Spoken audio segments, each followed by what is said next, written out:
go. Let's go get him. Good. Yep, keep pushing him. Get right up there. -7.8. Nice job, sir. Your button whenever you need it. You caught him a second that lap. You're reeling him in.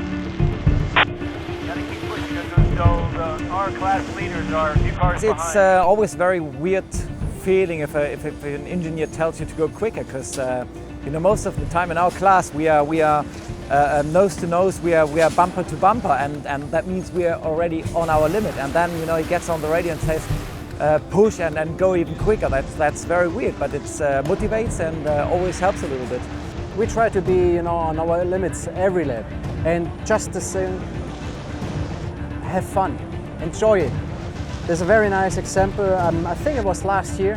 I was racing and really pushing hard in Laguna Seca. We were leading the race, and Bobby, who is on the 56 crew on the radio, he was telling me, Dirk, you're doing good, you're doing really good, but we need more. Enjoy. I had kind of a big laugh in the car. I was like, wow, that's great. And actually, you know, it freed you up. It made me push stronger, so that's great. So you need a motivator, and Bobby is a huge motivator. You'd be surprised if you look at the track, even a short track, if you just brake a little deeper and you pick up throttle a couple feet earlier and you finish to wide open throttle a few feet earlier, that works out to be a half a tenth maybe in a corner, right? And if you can do that in every corner, you might be able to squeeze a few tenths out of it, you know, or a couple tenths at least. And that's a big difference if you're already on the limit. In the old days, it was make your equipment last throughout the race. That's what it used to be. Engineering has come so far in all these years, it's never about make your equipment last. It will last.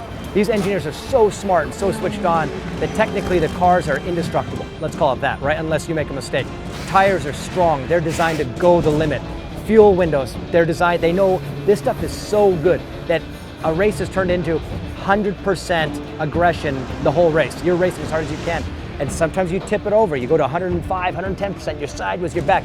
It's the guy who can manage the limit the best is going to be the guy who wins. Maybe it's 10 feet deeper on the brakes or 15 feet deeper on the brakes, which is a good bit. It's picking up that throttle, you know.